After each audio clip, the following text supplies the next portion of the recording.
I'm Doug Wolf, facilitating the judges here. I hail from Northern California, and I'm a global real estate development leader. Thank you.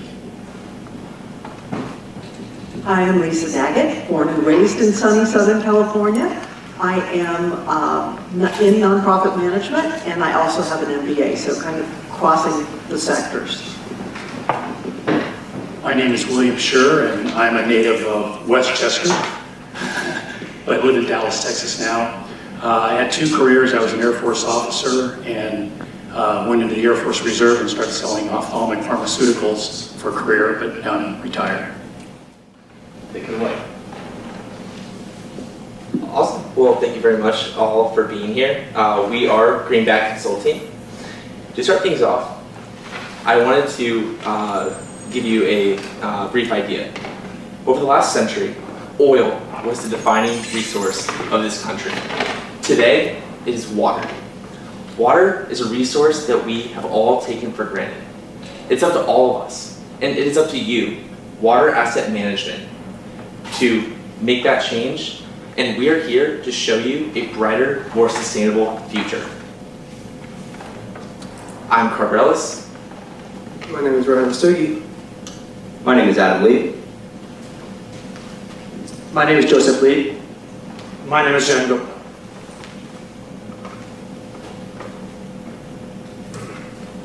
So, as I said, we would like to first take you through the problem that we as a country, and specifically the southwestern United States, is facing.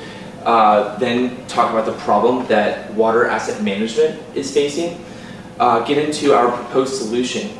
And next talk about our suggested forms of implementation and your strategic next steps. And then talk more about the impact that water asset management will have not only on your investors, but also our society as a whole. So let's get to the issue that we have has two SDGs that we hit directly. The first one is number 12, responsible consumption and production. Well, it's important for us because we consume and produce food and water on a daily basis. Well, if we don't start doing something about it, we might not have that in the future. And then the second one that we're going for today is number 6, clean water and sanitation. We as humans cannot go more than 3 days without water. If we don't do something about this issue now, we might have a bleak future for ourselves. This is Lake Mead. You might know it better as the location of the world-famous Hoover Dam.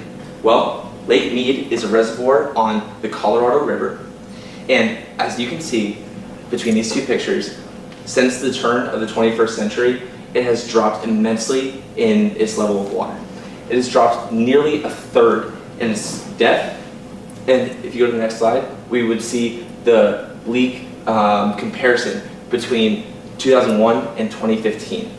We need to keep in mind that the Colorado River and Lake Mead combined serve nearly 40 million people in the United States. So obviously, this is a huge problem that millions of people and stakeholders in the southwestern United States are facing. So to expand more on those stakeholders, I wanted to first talk a little bit about our key stakeholder, which are farmers. Because at the end of the day, if farmers don't have the water to produce their crops, there will be no food for us people and us Americans. There will be no food for the local residents, not only in the southwestern United States, but the United States in general. The next big stakeholder we would like to emphasize are power plants, which we will talk more about later in the presentation. And of course, there are companies like you, Water Asset Management, who are financial firms, who have seen the water scarcity in the southwestern United States and have found opportunities to capitalize on that. And of course, there are local and federal governments who have seen this problem and are trying to alleviate those problems as well. So this is a current issue because not only, as I mentioned, since the year 2000, financial firms have been involved with investments in this area, but they have started to capitalize on that. Most recently, in January of 2025, President Trump signed an executive order titled Unleashing American Energy. Now, that is very important because it eliminated the Inflation Reduction Act, and with that came the elimination of grants and stipends for farmers. That is important because in recent years, the government has been paying farmers to fallow their lands and to not grow their crops. So now that those grants are being eliminated, they have to go back to their prior livelihoods of farming and using up more and more water, which the Inflation Reduction Act aimed to eliminate.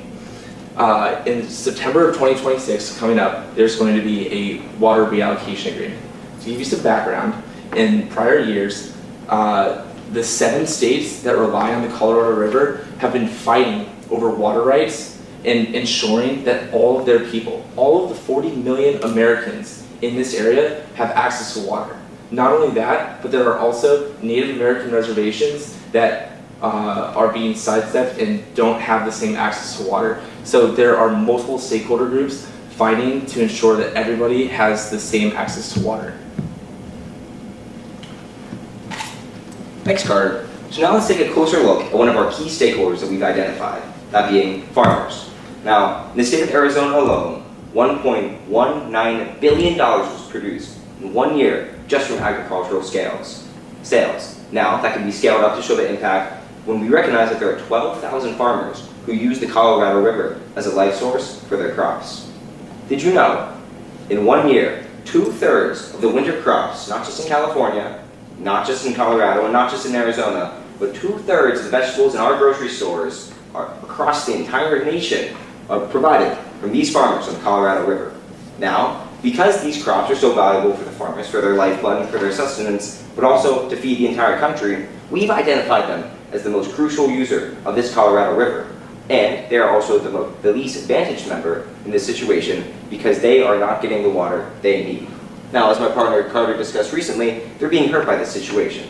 Levels of the Colorado River are decreasing drastically and they don't have enough water to farm. In addition, on top of that, they've recently lost their grants. And so what that means is that they're now farming at an increasing and more dire rate. And so they're partnering with water asset management. So what does that look like? Who is water asset management? Thank you, Adam. So to give some more background into who water asset management is, you were a company founded in 2005 for the sole purpose of investing in the area around the Colorado River and ensuring the continuation of the prosperous area of the southwestern United States. Clearly, you were ahead of the curve in making sure that you got to the Colorado River before other investors, and we are here to make sure that you stay ahead of the curve, not just for making money, but also leading a sustainable future and ensuring that all stakeholders are happy. Next, I'd like to talk about your business model. You have 2 aspects of your business, being private and public equity.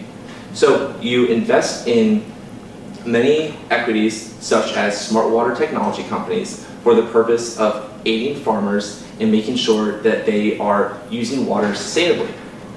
What that means is being able to decrease their water usage so that water asset management has the opportunity to provide that excess water to other stakeholder groups.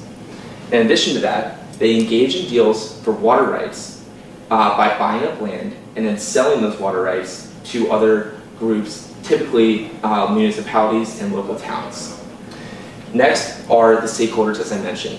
They really emphasize the water asset management. You really emphasize farmers as your stakeholder group and making sure that residents have access to clean, drinkable water. So what does water asset management relationship look like with these farmers? Well, they're doing business with WAM. With WAM. So WAM owns the land that these farmers farm on.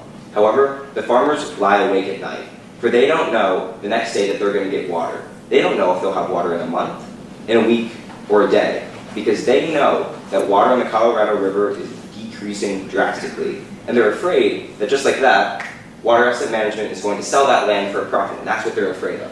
So they're promised to receive help, but they're worried about their future, for they don't know what the next day with water will look like. And now let's take a look at a real-life example of one of these farmers and his fears.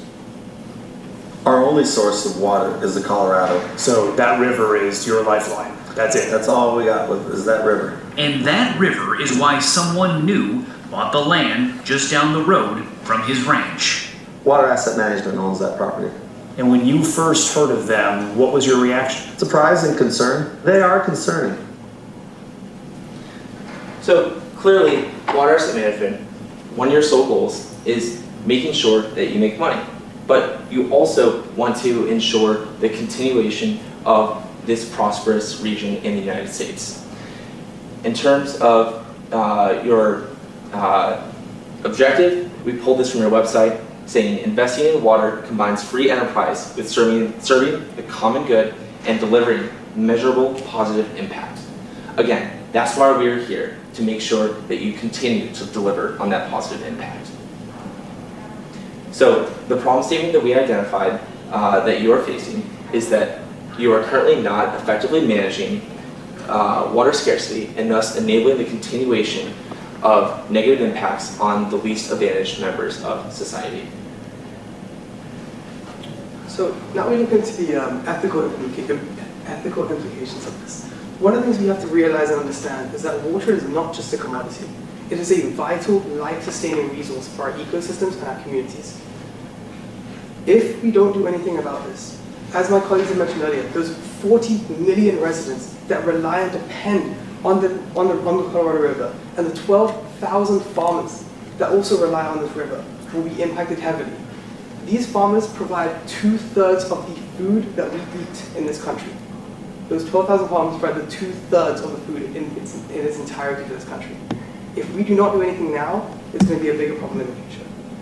As such, ethical management is key to building a resilient and much more stronger community and future for ourselves. I'm now going to pass it on to Adam to discuss the legal implications. There are two things that we need to look at when deciding the current legal sphere that we operate in. The first is the current. So let's dive deep into that. So currently, when communities and residents feel that their water rights have been misappropriately allocated, high tensions arise, as evidenced in this quote. So let's take a look at this example. Holly Irwin, a La Paz County, Arizona board member, expressed this sentiment when water rights in her town was sold away by a private equity firm not too unlike our own, called Greenstone. Now, once these water rights were sold away, there was high tensions and high animosity. How does that relate to legal? Well, whenever water rights are sold, they're regulated at the state and federal level by the EPA. Whenever communities feel that their water rights have been violated, they often use these water rights laws regulated by the EPA to bring lawsuits against private equity firms such as Greenstone in this example. This engages private equity firms in long levels of litigation, dragging them into financial and legal processes. Now on to the future realm of law that we need to consider. Looking into the future, there are states such as Colorado are looking to crack down on water speculation. A recent Colorado Senate bill, named Colorado Senate Bill 20048, established a legislative working group to help manage and think of ways that water speculation can be limited. Now these ideas are locked and loaded and ready to be implemented. What do they look like? Well, increased taxes on the sale of water gained from water speculation, a decreased tax benefit from lands that water has been sold from, and finally, outright banning water speculation altogether. WAM wants to be partners with the region. We want to be partners with the stakeholders, and we want to be partners with the Colorado River, not speculators. We wanted to do that in order to ensure our stakeholders are happy and we have strong financial returns for our investors. So now we're going to take a deeper dive into our financial situation. Thank you, Adam. So Water Asset Management, your firm is currently making strong returns. So you have strong annual returns in both your public equities and private equity sectors. And you're even outperforming benchmarks such as the S&P Global Water Index. But there are risks, financial risks, associated with your current operations. The first one is due to droughts, because over-consuming the water can reduce the efficiency of the land. This affects farmers because it reduces their planting by 50%, and they can be forced to move. And that's not an easy choice for farmers because some of them have farmed that land for generations. A relevant case to demonstrate this will be the California Central Valley drought. So just up the road, so due to the drought, the water dried up, the land had to be fallowed. And as a result, the land values fell significantly. contributing to a $1.3 billion economic loss. And this also has implications for your company too, because the drier land has less value and can result in value decreases of at least 7%. And as a result, your firm is at risk of losing 1.2% or more on investments, and thus lowering investor confidence. The other main financial risk associated with your current operations is stricter government regulations, because harsher water restrictions limit the ability to maximize productivity on the land. This has implications for farmers, your key stakeholder, because they are using 20 to 40% less water to grow crops such as alfalfa. And as a result, they are earning around 30% less income. Many states have been passing these kinds of laws, such as California and Arizona. For example, California passed a state law that is limiting water extraction, specifically targeting farmers. Arizona introduced active management areas in 2022, specifically targeting limiting irrigation expansion. Finally, this has implications for your company too, because with these stricter laws, it makes it harder to pay back the initial investment. And as a result, returns can fall around 9% and investors will become less confident. But there is a way to turn these risks into opportunities. And I would like to pass it back to my colleague Adam to discuss our solution. So now that we've looked at the ethical, the legal, and the financial for water asset management, what does this mean for the farmers, our key stakeholder, and also those who supply the food for our entire country? Well, farmers are worried about their water reliability. Now, if they had more water, they would not be concerned about this water supply, and they could continue their agricultural practices, continue feeding the nation. So what does that mean for water asset management? Well, we need to more efficiently approve and allocate water to meet the farmers' needs. How are we going to do that? By expanding our responsibility. WAM has the opportunity to build partnerships with other stakeholders. Now, we've laid out 3 key steps that we can do this. First, revisit core beliefs and objectives. Now, if we look at our mission statement, the last 4 words are improve water supply reliability. Right now, that is not happening. We need to improve water reliability for these farmers. Now, let's turn to step number 2. Consider other major users of the Colorado River. Right now, water asset management is only working with one key stakeholder, that being farmers. Now, we all know that it's important to incorporate and engage in the dialogue with all of our stakeholders and all the members and all the users of the Colorado River. So, by considering other major users of the Colorado River, we can expand our responsibility to engage a dialogue with them and help bring them in to ensure a more profitable and sustainable future. And finally, deliver value. We're looking to help the users of the Colorado River while also supplying a return on investment for our investors. So now let's take a closer look at considering other major users of the Colorado River. We know that farmers use up 80% of the Colorado River, but we're already accounting for them and we're already looking at them. So what other stakeholder group can we target? We have identified power plants to be that stakeholder. They use up 4%, and we know we can leverage that 4% to help the 80%.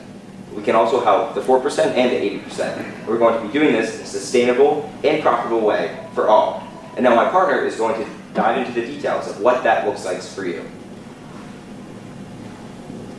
So, as we have mentioned, U.S. Water Asset Management has already been helping farmers reduce the amount of water that they use and use it in a more sustainable way. Well, we would like to do the same for power plants. Currently, power plants use a wet cooling system. The way the wet cooling system works is it cycles large amounts of water through the power plant and then absorbs the heat and then releases the water in the form of steam through large cooling towers. Clearly, this is a very inefficient use of water for such a scarce resource. We suggest that Water Asset Management invest in a hybrid cooling system. This balances energy efficiency and environmental impact. Not only does it reduce the water usage by up to 75%, but it also decreases maintenance costs for power plants, increases efficiency for the power plants, and increases profitability not only for the power plants, but also gives Water Asset Management the opportunity to become more profitable as well.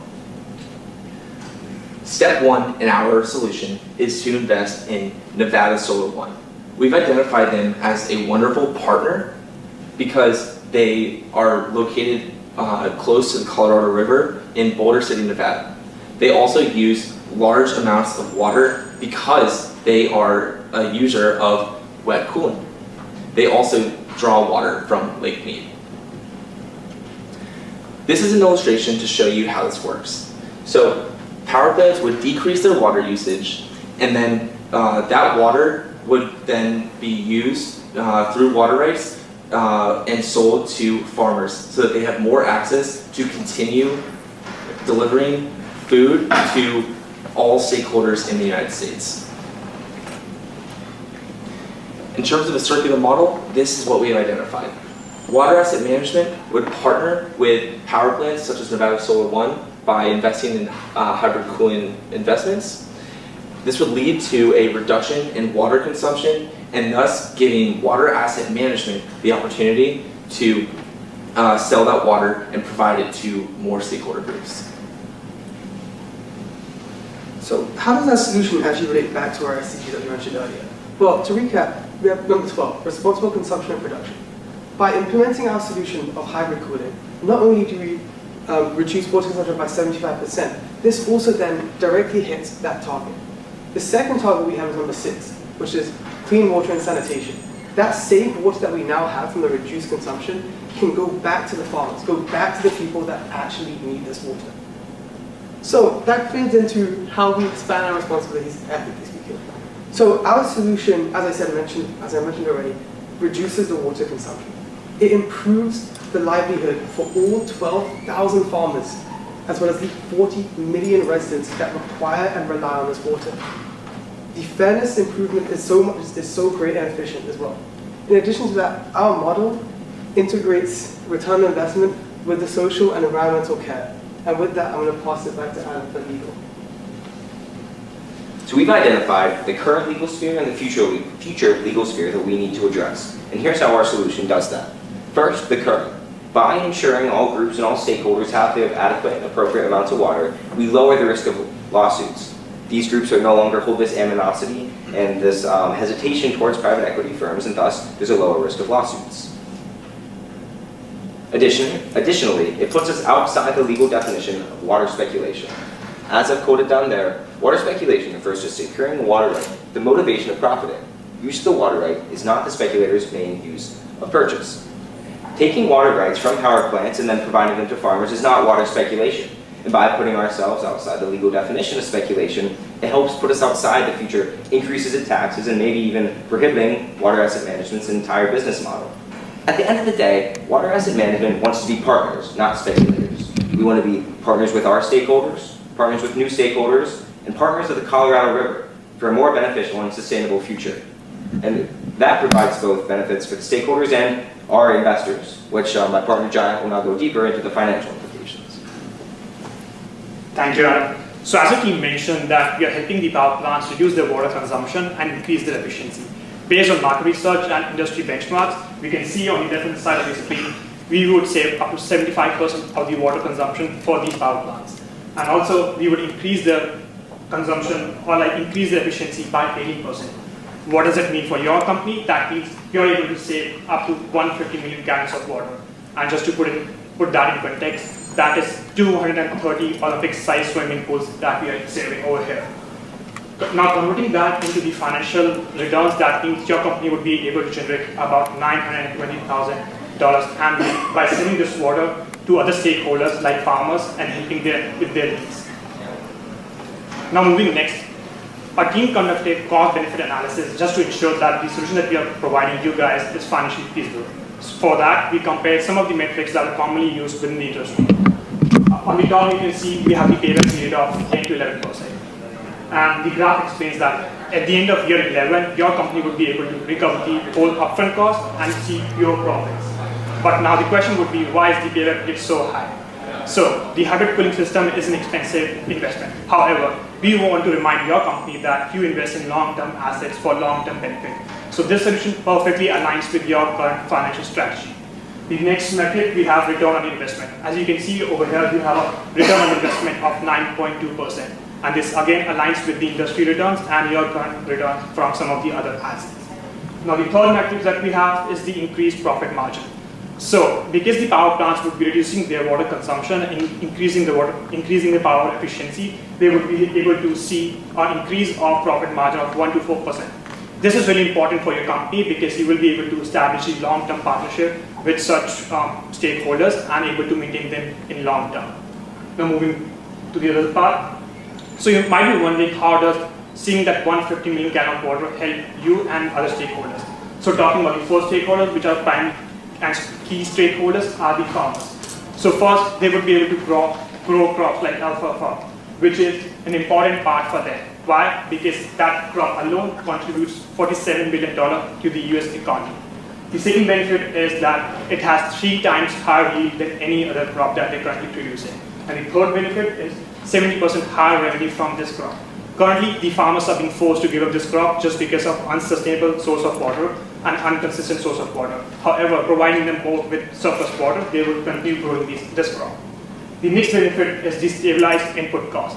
Currently, the farmers have to spend huge amount of money to save their crops during the droughts. However, giving them the surplus water would help them save costs up to 8 to 12% by reducing their expenditure on pesticides and fertilizers. Furthermore, they would be able to save some of the price spikes that we see during the droughts, which we are able to maintain through a consistent source of water. And the third benefit to the farmers, which is the interdependence on the insurance. So because we are providing them a more consistent source of water, they would be less dependent on the insurance during the droughts. That means they would be more financially independent and their premium to pay for this insurance would drastically decrease. Now talking about some of the benefits for your company long term, the first benefit is preserving the land value.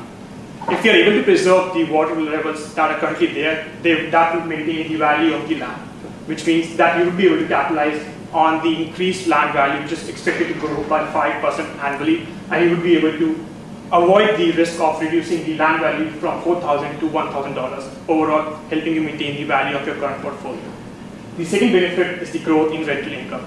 Because we are providing the farmers with a consistent source of water, we would be able to establish long-term lease agreements with these farmers. That means you would be able to leverage the 3% increase in the rental revenue, and you would be able to make about $450,000 annually by having these long-term lease agreements. The third and the most important benefit is meeting the demand of other stakeholders. So as we mentioned that this surplus water would help them meet demands of other stakeholders as we are having this additional source of water. So they could sell this water not only to farmers but in future to other stakeholders like residents and industries, thus able to achieve a higher ROI, 17 to 22%, and achieve this in a smaller, shorter period of time and more effectively. Now, we want to take a step back and emphasize on the relationship between the short-term benefits to the farmers and the long-term gains for your company. By investing in the short-term benefits to the farmers and the long-term benefits for your company, you would be able to achieve and win the confidence of your investors and draw more investments in your company.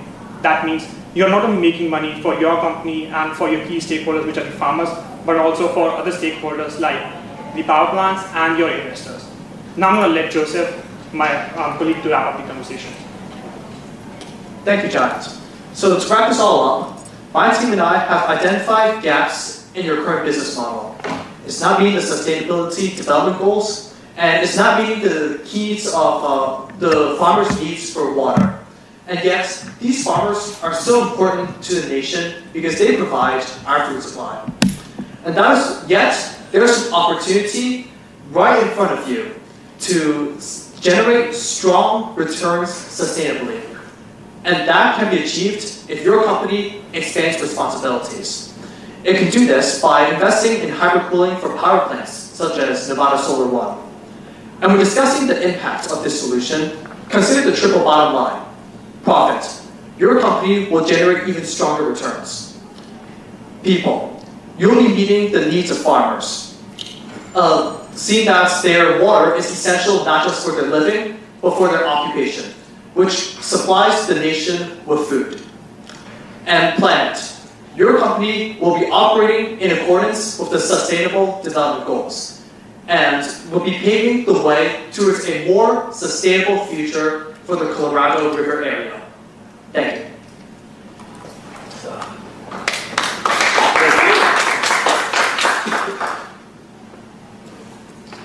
Yeah, as your executive summary noted, this is an age-old question. It started back with the pioneers in the West, and here we are right now, usurping all the water. I appreciate your holistic thinking. If you can expand on the ethics portion, it's clear how you look at everything holistically, not just with the farmers itself.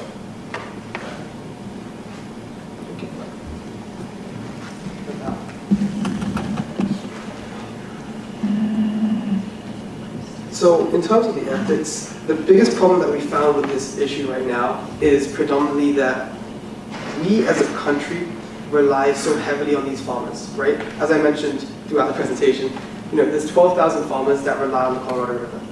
There's also 14 million residents that also rely on the Colorado River. And at the moment, they don't have the resources that they require to sustain what they're doing, which is feeding 2/3 of this country. And so there's this sort of issue with the fairness of how they are being provided this water, right? These large-scale operations, these power plants, are being given all the water they need, but they don't actually implement solutions like wet cooling is what they have right now, but it's not the most efficient. And that is what we're trying to target and trying to improve on. We want to improve what these stakeholders that also use the river and that take away these resources from those that need it.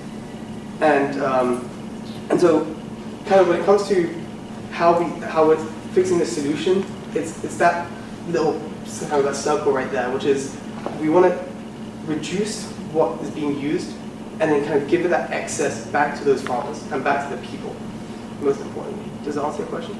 It does. I didn't realize that the plants are not regulated on their water consumption. You take it away from the farmers. I'm thinking there's 4% that goes to the power generation as well. So your solution, to clarify, is to invest in the hybrid solution for that. Is that to build new plants or convert their plants to a hybrid solution? Sure, yeah. Thank you for that question. And as we mentioned with Nevada Solar One, that's just one example of the many power plants that are users of the Colorado River. And I think first I'd like to address your point about how they use only 4%. In general, they use the water from the river for the cooling, and that's just one aspect of the large operations that they're using. So we are not looking to create more power plants. We're looking to partner with current power plants and then give them the opportunity to employ these hybrid cooling systems. And then through that partnership, we would receive the consideration of being able to use the water that they're saving from the water rights that they have, and then use that to provide it to more farmers and more other stakeholders and residents. Does that answer your question, or can I expand on that further? Okay, so can you hear me? Yes. I'm slowly trying to wrap my hands around all of this. So I'm a board member for the WAM, correct? Okay. So I guess I'm having trouble figuring out a couple of things. One, what's in it for us? So we're investing, we're already making an investment, right? Correct. And it sounds like I totally understand the SDGs. I can see the sustainability issues. I'm still having trouble, one, seeing the ethical issues, and two, understanding why I, as a board member, need to care what is the benefit if we make these investments, not just to the farmer, but what's the benefit to our company? You may have said it, but I'm not hearing it. So can you help me?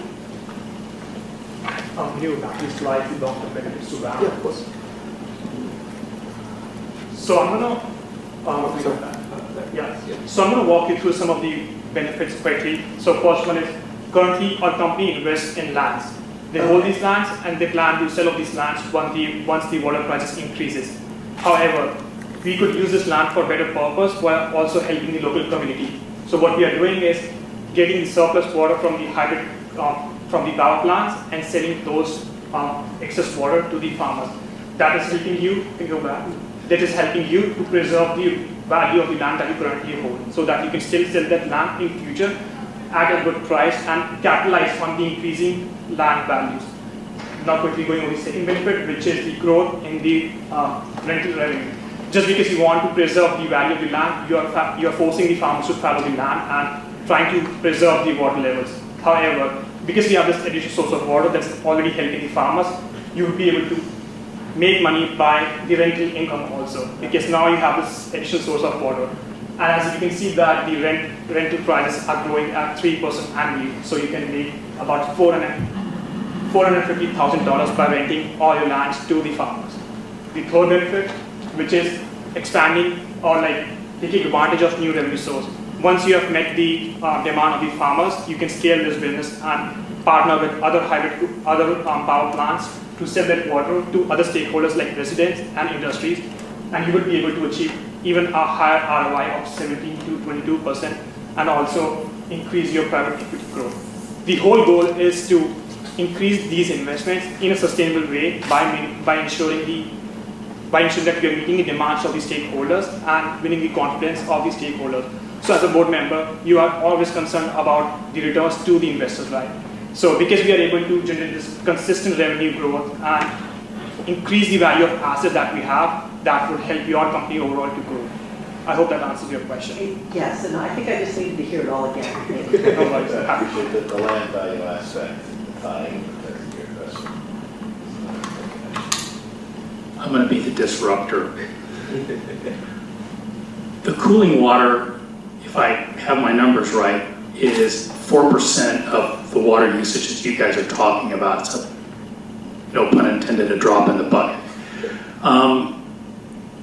Did your consulting group consider the impact of water storage on a large scale and the migration or movement of where agricultural lands are that will take advantage of a more prolific supply of water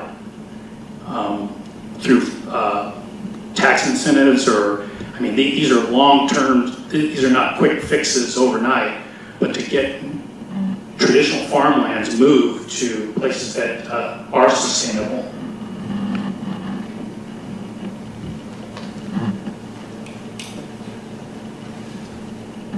So I'm just going to talk this through with you just so that I understand the question that you're asking. So are you asking like if we looked into alternative solutions such as moving like the farmers to other places, or? The one that I think is most practical, I mean, again, these are kind of out there in la-la land type solutions, but I think that's what we have to really be thinking about. But here in the state of California, there's ample water. It's the storage that's the problem. And there are currently, and this is real world, an effort in or at least one corporation that is looking at very large scale water storage facilities in the Mojave Desert so that they can capture snow melt, rain, etc., and then store it for future use. So water is there, the problem is in storing it. So you're saying that it's not necessarily being stored like efficiently, or yeah, I see what you're saying. And to take a couple steps back, I think I want to mention the idea of the scale of our solution and our problem. Clearly, this is something that is affecting so many people. It's been affecting these people for so many years as well. So we really wanted to challenge ourselves with this presentation. We wanted to try to make a real measurable impact. And I understand what you're asking about possibly looking into other solutions such as water storage. We looked into everything from desalination, like turning salt water into clean drinking water. We looked at like water storage. We looked at vertical farming. And the one thing that really stuck with us that we thought could make a measurable impact are the power plants. And I completely understand your point about it being a drop in the bucket. It's 4% compared to the 80%. But what Water Asset Management is currently doing, they are helping farmers through all types of technology, such as like drip irrigation, and really trying to help them reduce their water intake and make sure that the whole river is being preserved. But there's nobody doing that for power plants. And while 4% seems like a very little amount, for how big the river is, for how big these reservoirs are, and how much water is in there, and how much is being consumed each year, it is a large amount. And while I also understand your point about California having enough water, of course there's enough water through your drinking faucets and your showers, but it is making a measurable impact on the river itself through the residents and agricultural uses. Yeah. So I know you mentioned that the storage might be a big issue because we are taking water from the power plants and giving it to some other area. But as you mentioned that agriculture consumes 80% of the water. So our team doesn't see storage as an issue just because there's a consistent need for water. And also in terms of transportation, some of those numbers are not publicly available, so it's really hard for the company to exactly find the right numbers of how much it would cost. But based on the market analysis and some of the assumptions, we can see that they still have room to maintain the profitability because of the increased prices of water just because of the droughts. So overall, our company sees that your company would still be profitable by taking that water from the power plants and giving it to other stakeholders. Yes, and to also address your point of, could the farmers just move somewhere else? In reality, they could, but it's very tough on them. And right now, there's value currently being extracted from them because they don't have enough water. And yet, moving the farmers somewhere else from the lands that they have worked on for generations, that can be a big blow to their entire career. Because they have to adjust to a new area, get to know new people because they have to find a way to distribute their crops, and they have to find ways to sell it. So they're pretty much be starting all over again. Eroding all the structure that's been built for generations, and that's allowed them to make a living. I hope that helps. Thank you. I said I hope that helps. Sorry, I hope that answered your question. If there's anything further you'd like us to address, let us know. It's satisfactory. Sure, thank you. Could you expand on your relationship about how you'd be partnering with the power plants and to get your thinking on the agreement structure on how you would do that? It sounds like you're interpreting you would invest money for them to convert the plants, provide the hybrid solutions, and in turn you would be getting additional water rights that you could redirect. Is that interpretation accurate? Sure. Yeah. So the money then is all in the additional water to offset your capital investment in the plants. Yeah, so before I pass it to John to talk about the financial side of the agreement, I'd like to just point out that clearly there have been long-standing allocation agreements. So think of the allocation as like a big pizza or like a big pie. Each state, each reservation has their own slices. Some have bigger than others, and then they further allocate those to farmers who have bigger slices than other farmers, and they allocate that to other power plants that have bigger slices than others. So there are standing water rights. You can't just go into the Colorado River, put a tap in there and start selling that water. There are agreements in place that obviously withhold you from being able to do that. And I guess I just wanted to preface that before John talks about the financials. Yeah, so I just want to quickly discuss one important thing, which is your question might be, why don't they directly invest in the hybrid cooling system themselves? Why do we need to come and help them? The biggest thing is that they don't have the capital to invest in such cooling systems, whereas as a hedge fund company, we do have those resources. So what we are going to do is communicate the importance of investing in hybrid cooling system. It's a win-win situation for them. Their water consumption is decreasing and their profit margins are increasing because of the increased efficiency. So by communicating this whole idea to them, what we are doing is basically forming like an exchange system. We are investing in their cooling systems and taking the surplus water that they are currently having and selling it to other stakeholders. So at the end, their whole operations is not affected in any way, whereas they are getting more benefits from this opportunity just because we have the money to help them with. I hope that answers your question. Thank you, yes, appreciate the clarification. Okay, we'll take off our way on. Board of Directors have now and offer some feedback. Before that, I have questions like, you guys are tackling world hunger. This is a problem. I acknowledge what you were doing. I'm curious, how did you select this topic and go through in your expansion on your thinking and creative solutions was helpful, because I too was thinking desalination plants, other opportunities there. It's a very broad scale.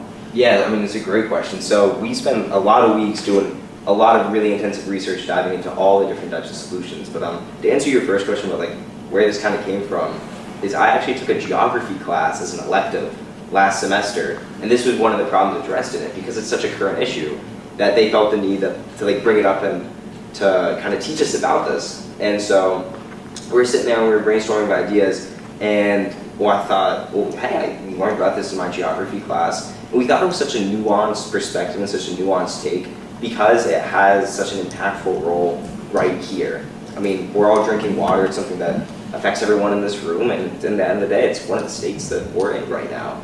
And so we thought this could be a really, really cool, unique sphere to kind of work in, to try and, like a big problem that we can try and tackle with a really, really nuanced solution that we never heard of before. And I'll just add like a personal perspective as well. Like personally, when we were trying to figure out what topic to even do, we went through everything. And when we brought up the drought in this area, it's just kind of more personal for me. My mother back there, who grew up in California, she grew up in the Central Valley as well, and there's so many farmers in that area that are affected by this. We have friends and family affected by this, so it kind of hit home for me because I had so much enthusiasm, wanted to do it, and I understand that this is a confusing topic. I know that it is confusing for everybody, but I'm just very grateful that for your questions and everything that we were able to present to you. Okay, I would characterize it as confusing. It's a lot to get your arms around, and it's tough. In real estate development, and 20 years ago I attended a workshop, and we brainstormed on what were going to be the constraints towards development. Number one was water, and you can see it's not a matter of if, it's a matter of when. Let me get back to your feedback on that. Well done. That this is an immensely challenging subject. How you put things together, how you framed it, was and the video link right there, and having that personal touch, that was great. Very polished. Your presentation, your handles were well. Maybe balance things out a little bit more among you a bit. That's minor on it. Your responses to our questions were very helpful. The passion you had for that, and it emphasized to see why you wanted this topic. And I too, I drive up and down I-5 and I see the signs, and I'm like, what the heck happened? I think the Dust Bowl years ago that's happened. And then I appreciate you thinking ahead and trying to solve things for us as well. So I wish you well. Thank you for the presentation. Thank you. Thank you. So yes, I agree. I thought you did a phenomenal job. Water and development is obviously not my area of expertise. And so I learned a lot. I learned a lot from your presentation, which is the purpose of these presentations, right? You want to persuade, you want to convince. All together, I thought you really did a good job. Your presentation was good. Your Your feedback to our questions was good. There was nothing condescending. There was only positive. You were educating us, but I didn't feel like you were berating us. And that's key, because really what you're doing is you're selling me on an idea. And at the end of the day, even though I was confused, but that's just because I didn't really get it right away, you did sell me, and that's the most important thing. A couple of things that would help. I thought your timing was good, your presentation is good, your handoffs are good. Give me more context. So when you're talking about stakeholders, you talked about the farmers, and I heard you talk about the WAM and a little bit about you briefed over the stakeholders. So maybe a little bit more about them and how they are all impacted. Because at the end of the day, what you want to do is value added. So you want to convince me that not only am I just doing something ethical because I'm reducing harm, but I'm doing something ethical by doing something good. So why is this better than what other companies are doing? How is this going to benefit? How is it scalable, if it's scalable? And what, help me see a picture of impact. You keep saying only 4%, but it's not only 4%. What does that mean? What do the numbers mean? Why is that important? Tell me not just what you're doing, but why you're doing it. To lead on that. Here, I'm going to give you a microphone back. An example, I was thinking the same one, you triggered me, it's like, you were talking about that, as a percentage it seems small, but it's really huge. And what does that equate to? How much more crop? You spoke alfalfa, all right, a higher cash crop, but what else if you could do it? Because you're thinking as populations expand, they're going to need more and more produce. You know, what's the quantity, or what that makes a little more tangible and easier to understand. 20%. That was it. That was it. I'll do one strength and one area of opportunity. The area of opportunity was, to me, there was a lot of flip-flop. We started out looking at financial, then we came back to it later, and boom, boom, boom, down the list would have made it a little bit more, I think would have crystallized the messaging a little bit better. But I have to say, you gentlemen are very well polished, and it really, really was this is a lot to digest, and to consolidate the topic and to present it the way you did, hats off to you. I thought of one more, sorry, I thought I was done. The timing of each section was really good, but maybe a little less of the situation analysis and a little bit more on the problem and solution. Okay. The situation analysis, again, I'm asking for context. You could have made it shorter but more contextual by putting numbers in context, so that I understand more of the size of the problem by the time you get to the problem and then get to the solution. I just thought the very first part was a little bit lengthy, and it didn't pow at me. If that makes sense. Will you do me a favor, go back to your first slide? I just want to see the first couple of slides. All right, and what was the very first slide you hit after the introduction there? Yeah, so just going through, and this is what may help you, is the organization of it as well. It is, in the beginning, is you want to have an attention grabber. Punches in her face and her nose. It's like, this is the issue, this is what I'm trying to solve, and put it in context. That's going to get me to lean in. And then a table of contents, or just, here's how you're going to walk us through, and so we can understand things, and then you kind of chunk, or here's the issue, here's compelling supported data to support that. That'll enrich your presentation and make it even more powerful than what you've already done. Absolutely. Sure, thank you. That's good advice for the 90 to 90 second. I appreciate that. All right. Enough of the feedback.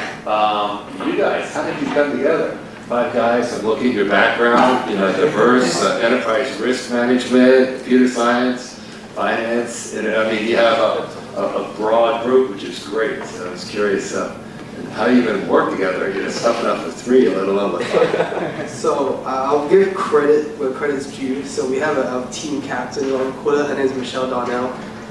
She runs the Tariff Center for Responsible and Socially Responsible Ethics at Penn State.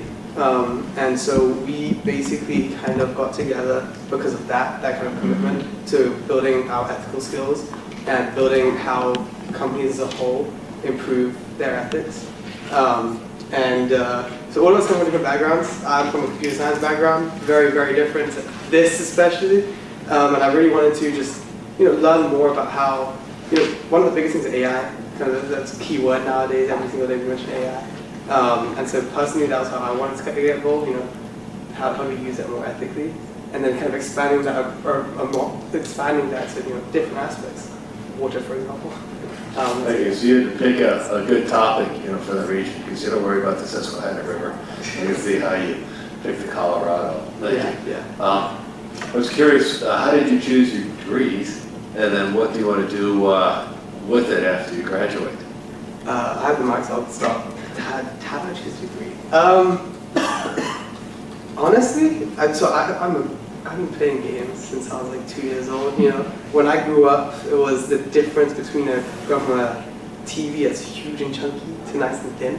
And my brother, when he did well in his grades, he would get the latest console. So when he did well, he got the PlayStation 2 and then the Nintendo Wii when that came out. So then I got to benefit from that, even though I didn't get good grades. So I used to play those all the time, and then I got into playing with my computer and kind of just getting into coding a little bit, and then that's how I got into it. I'll pass on to Adam. So I'm Adam, and I'm the integrative science major. And so what that means is that I kind of specialize in the 3 major life sciences, so biology, physics, and chemistry. And so I originally went into this, and I was like, I'm thinking about medical school. It's a very common degree, kind of aligns with pre-med. But I want to go to law school, and I want to engage with like patent law, and I want to do kind of the law on like pharmaceuticals. And I think it's really, really important to have that kind of background to know what you're talking about, what you're working with. And so I really, really like the technical aspect of it, pursuing a minor in chemistry as well. And I think that could really benefit me in my future pursuits now. Yeah, so let's see. I had like every major that you could possibly think of throughout college. I've had a few. So started as kinesiology and changed it a few times up until supply chain. And I really thought that I was going to stick with that, but I developed a pretty strong relationship with an alumni of our school, and he runs a risk consulting company. So I became an intern, worked very closely with him, and just learned the ins and outs of business continuity, enterprise risk management. And at first I thought like, risk is boring, there's nothing to it. And then I realized like how much of an impact it makes on a business, how much of an impact it could have made in 2008 and during COVID. And if I could be like in that conversation for companies to help them escape those business interruptions, I just found a huge passion for it, and then changed my major to enterprise risk management for that reason. So. Good.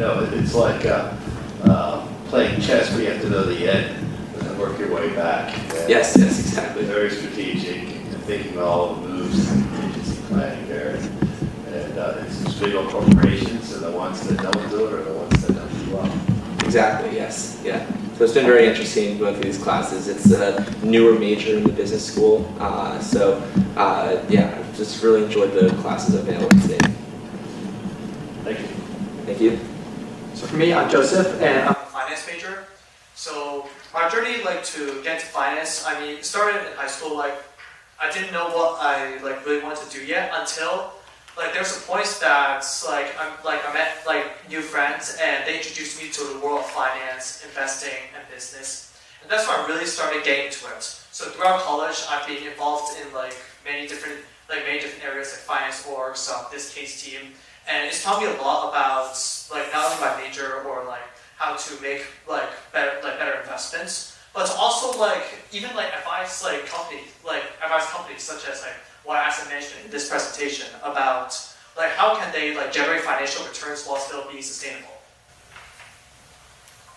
So I'm also a finance major. My name is Jayan, but coming into the business school, I knew I had to do something within business, but figured out within finance, investment banking is not my thing. So then I did like an internship last summer where I saw like different departments running to the finance department for like getting the approvals and like for other suggestions.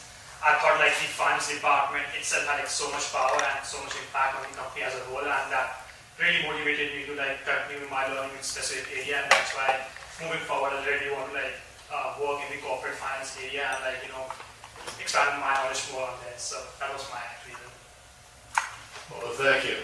I think all of you are going to be immensely successful in your lives and careers with this. You tackled the most challenging problem I've seen, and you got me thinking is about greed, and private entities trying to manage something that's systemic that everybody needs versus maybe a publicly operated, or a government operated facility. I don't know, I haven't solved it, but you guys definitely are on the path. So thank you very much. Thank you. Thank you.